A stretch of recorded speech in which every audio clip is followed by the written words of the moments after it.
이제 여러분들에게 보여드리기는 조금 부끄러운데 그래도 제가 이제 좀 더 그래픽을 잘했으면 좀 예쁜 그림을 보여드릴 수 있었을 근데 저 텐데 충분한 것 같습니다. 근데 네, 논문에 나오는 계략도 정도의 수준입니다. 저도 논문을 봐서 알지만 딱 논문 그림인 것 같기는 그렇죠. 해요. 정확히 논문 스타일입니다. 그래도 논문에 나오는 그림치고 좀 컬러를 입혔다는 맞아요. 점.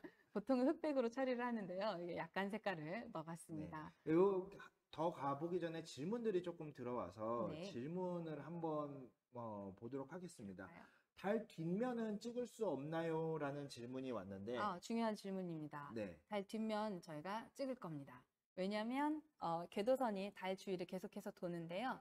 적도 방향 아니고 극과 극을 연결하는 극궤도를 돌 겁니다. 그래서 뒷면도 당연히 볼 수가 있고요. 우리가 달의 뒷면이 어두운 면이라고 보통 표현을 하기 때문에 네. 달의 뒷면에 왠지 태양빛이 안 비칠 것 같은 착각을 많이 하게 되는데요. 그렇진 않고요. 우리가 보름달일 때 지구에서 달의 앞면 전체를 볼 수 있잖아요. 반대로 금음달일 때 태양은 달의 뒷면을 비추고 있습니다. 그렇죠. 예, 지구에서 보지 못할 뿐이죠. 네. 태양은 항상 달의 어딘가를 비추고 있고 이 우리 궤도선은 2시간에 한 번씩 달 주위를 돌게 됩니다. 네. 100km 상공에서. 그러면 태양이 비치고 있는 면을 언젠가는 볼 수 있어요. 그래서 앞면이 낮이거나 뒷면이 낮이거나 둘 중에 한 군데서는 낮이기 때문에 계속해서 관측을 할 수 있습니다. 네. 우리 폴캠도 그렇고 다른 관측 장비들을 가지고 달 전체를 관측을 해서 지도를 만들어서 여러분들이 보실 수 있게 만들어 드릴 겁니다. 네.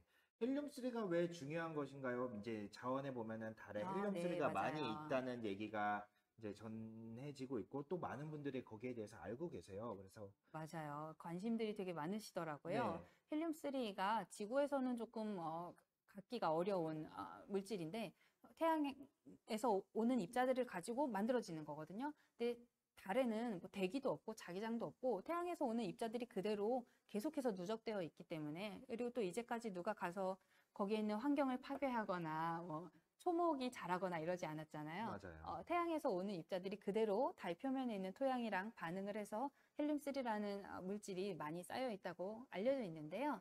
이 헬륨3가 나중에 핵융합 연료로 쓸 수 있대요. 그리고 친환경 연료라고 하더라고요. 네. 그러니까 뭐 방사성 물질 같은 게 나오면 우리가 굉장히 원자력 발전소에 폐기물 문제가 네. 있잖아요. 어디다 처리해야 되는지 그렇죠. 그런 문제들이 생기죠. 예, 그런데 헬륨3 같은 경우에는 그런 문제를 별로 일으키지 않는 부산물도 그냥 깨끗한 자연 물질만 나오는 그런 발전을 할 수 있다고 알려져 있는데요.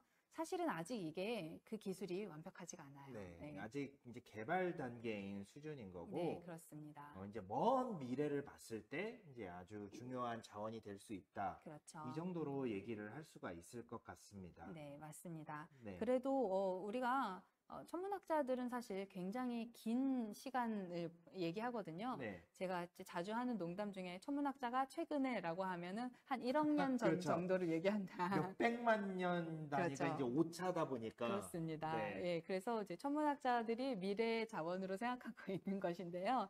그렇다고 1억 년이나 뭐 몇백만 년 후는 아니지만, 네. 지금 당장 뭐 10년, 20년 안에 실용화하기는 어려운 기술이다. 어려운 그런 원료다라고 말씀을 드릴 수 있습니다. 네, 그렇습니다. 근데 뭐 모르죠. 지금 이제 유튜브 함께 하고 계시는 분들 중에 훌륭한 과학자가 있다면 저는 뭐 20년 후를 얘기했지만 10년 후에 내가 기술 다 개발했는데 이렇게 얘기하실 수도 있을 것 같아요. 네. 그 저한테 오셔서 자랑을 해주시면 좋겠습니다. 네, 좋습니다.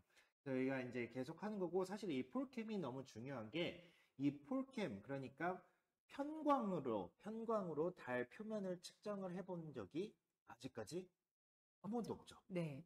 지구상에서는 좀 했어요. 지상에 있는 망원경으로 달의 앞면, 보이는 면을 확인은 했는데, 지구상에서만 관측할 때는 좀 각도나 이런 것에 제약이 있고요. 달의 옆부분, 뒷면을 볼 수가 없었잖아요. 그런데 달 궤도선이 달 주위를 계속해서 돌면서 달 표면 전체를 관측할 거기 때문에 이거는 세계 최초로 시도하는 일입니다. 네, 저희 화면 잠깐 빼주실 수 있을까요? 그 그림, 아니요. 그 그림 좀 볼 수 있게. 네네.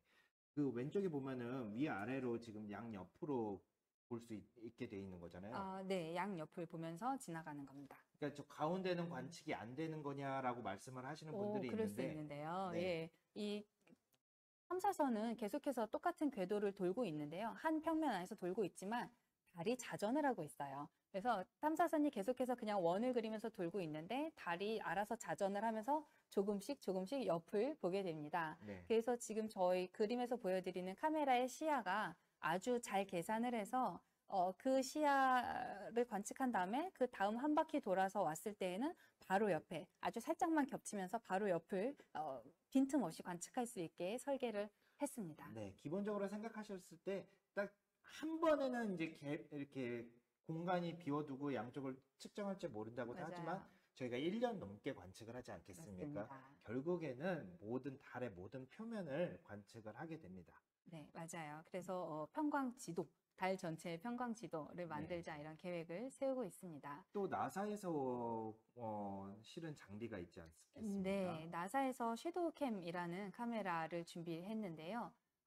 섀도우캠은 폴캠은 극지방이 아닌 낮은 위도 지역을 관측하는 반면에 섀도우캠은 극지방만 관측을 하게 됩니다. 네. 이 극지방에는 크레이터나 이런 험준한 지형들이 굉장히 많아요.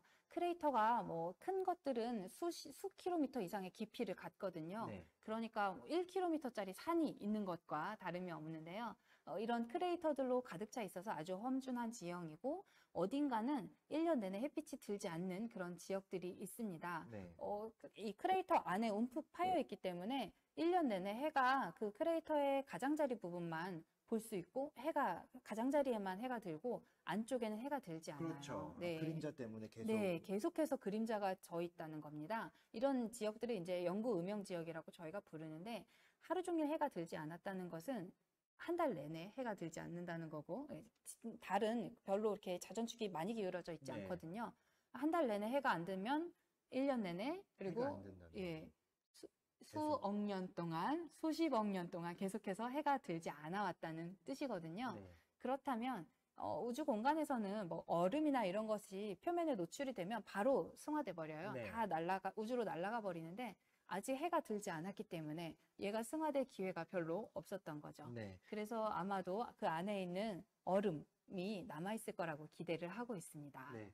여러분들 달에는 대기가 없기 때문에 여러분들 생각하셨을 때 드라이 아이스 있잖아요. 아, 네, 맞아요. 우리 이제 지구상에서 보는 드라이 아이스 고체인데 막 기체가 돼서 날아가잖아요. 네. 달에는 대기가 없기 때문에 물이 마치 드라이 아이스처럼 음. 공기 중에 노출이 되면은 바로 이렇게 기화가 돼서 날아가 버립니다. 그런데 그런 어두운 지역에 있다면은 얼음 상태로 그대로 남아있을 네네. 확률이 아주 있다는 거죠. 추우면 그 얼음이 그냥 그대로 있을 텐데 햇빛을 받고 좀 따뜻해지면 바로 날아가게 되거든요. 그런데 햇빛을 받지 않았다면 태양계가 생성될 초기, 달이 생성될 초기 단계에 갖고 있던 그 물질들이 그대로 보존되어 있을 거라고 생각하고 있고요. 네. 가장 중요한 것은 그 물질 가운데는 물이 있다는 겁니다. 네. 네, 물 얼음이 있을 것 같은 지역이라고 생각이 되고 그래서 다른 지역의 정보는 다 그냥 하얗게 날아가게 둘 거예요. 네. 그리고 크레이터 안쪽에 어두운 지역을 좀 자세히 보는 데 집중하는 그런 카메라입니다. 네. 좋습니다. 유튜브에서 질문이 조금 올라와서 한번 보면은 네. 달궤도 진입을 어디까지 생중계해 주시는 건가요? 오늘 생중계에 대해서 말씀을 해 주시는 건데 저희가 2차 부스터가 일어나고 나서 곧 다누리호가 분리가 됩니다. 네. 다누리호가 분리가 되고 이제 저희가 1차 통신하는 데까지는 조금 시간이 걸리기 네, 때문에 맞아요. 그때까지는 거기까지는- 중계는 해드리지 못하지만 다누리호가 달까지 이제 4개월 반의 여정을 가게 됩니다. 네, 우리가 4개월 반을 계속 중계를 할 수는 없기 때문에 언젠가 끊어야 되는데, 예, 첫 번째 통신하는 것까지는 조금 시간이 걸릴 수 있을 것 같아요. 네. 근데 다행히 다누리가 분리하는 모습까지는 우리가 같이 볼 수 있지 않을까요? 네, 네. 다누리 분리하는 모습까지 저희가 확인을 하고 그다음에 이제 한 9시경 정도에 저희가 방송을 종료를 할 예정입니다. 뭐 4개월 동안 방송을 할 수는 없는 아, 거잖아요. 그럼요. 여기 이제 학교여가지고 이제 네. 우리 학생들이 와서 수업을 들어야 되는 공간이기 때문에 네. 언젠가는 종료를 해야 되고요. 네. 그런데 원래는 우리가 3일에 발사할 예정이었잖아요. 네네. 3일에는 8시 26분 발사 예정이었어요. 맞아요. 그날이었으면 우리가 다누리가 분리되는 걸 못 볼 수도 있었는데 네, 저희가 다행히 네. 그날 박사님이 참 바쁘신 날이었는데 네, 맞아요. 그날 제가 아침에 이 방송이 끝나자마자 엄청나게 뛰어서 그래서